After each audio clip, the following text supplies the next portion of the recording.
Let's now take a look at two very interesting studies in which only verbal imitation was used. And the first one is the study by Kulesza and colleagues, published in 2014 in the Journal of Language and Social Psychology.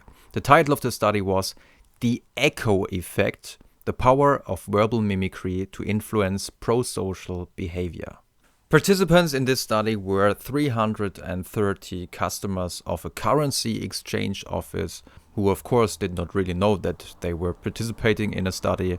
And they had several experimental conditions. In the first one, they used verbal mimicry by copying quite exactly what the other person said.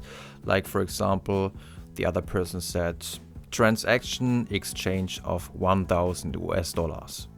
Then the cashier just said, transaction exchange of $1,000. And then he handed out the money.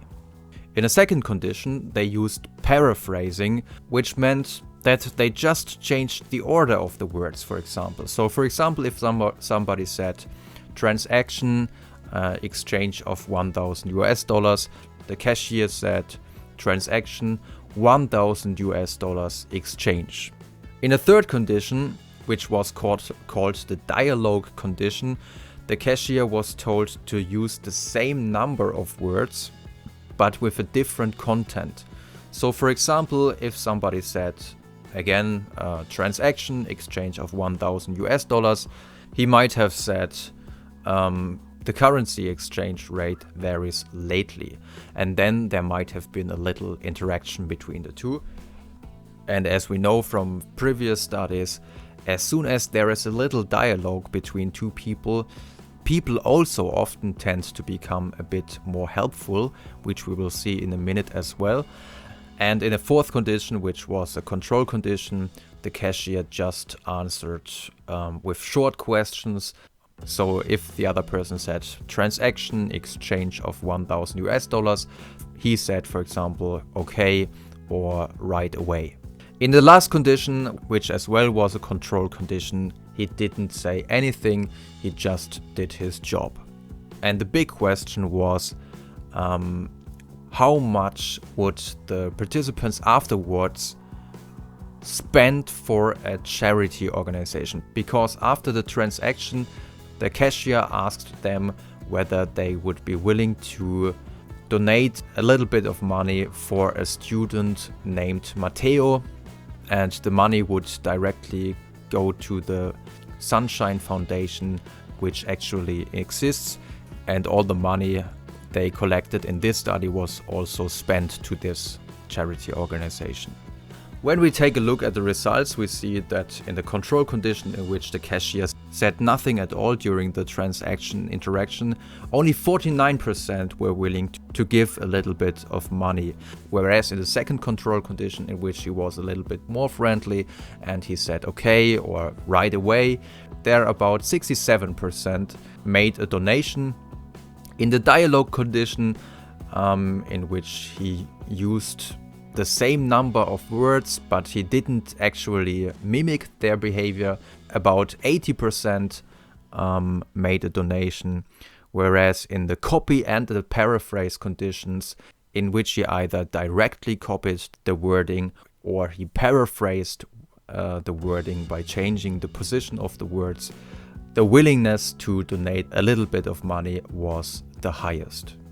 When we take a look at these results and we see that the dialogue condition was almost equally effective as the mimicry conditions, one might hypothesize that both strategies, to involve somebody in a dialogue or to imitate him verbally, might actually be based on the same mechanisms.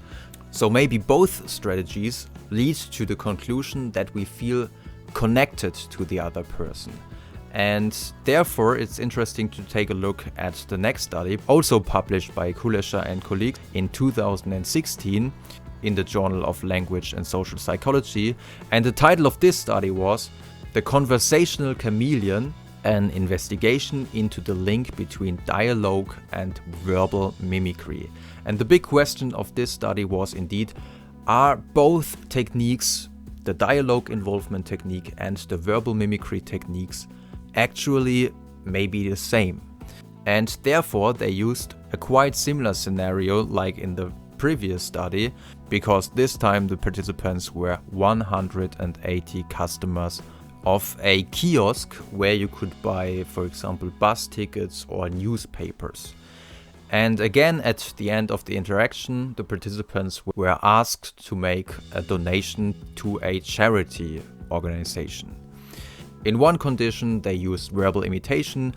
For example, if a customer said, "A pack of cigarettes, please," then the owner of the kiosk said, "A pack of cigarettes." So he just repeated what the other person said.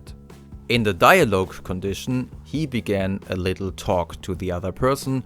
Like, for example, he said, "How are you today?" Or he made a remark about the weather. Like, for example, "Oh, isn't it a great sunny day?"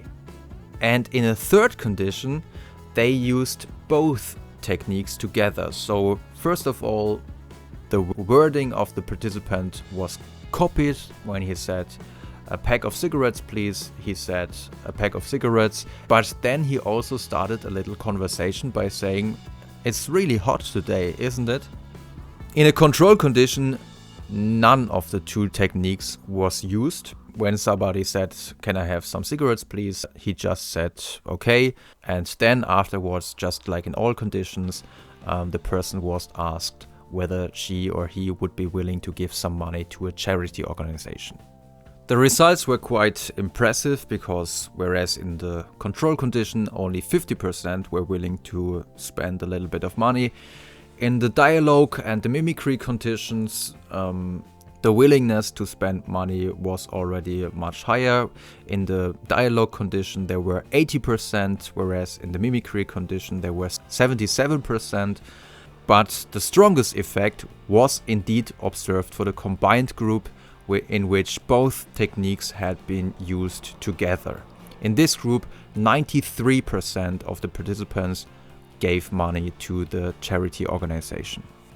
So the authors conclude that the two techniques are not based exactly on the same working mechanisms, which means that a combined use might be even more effective.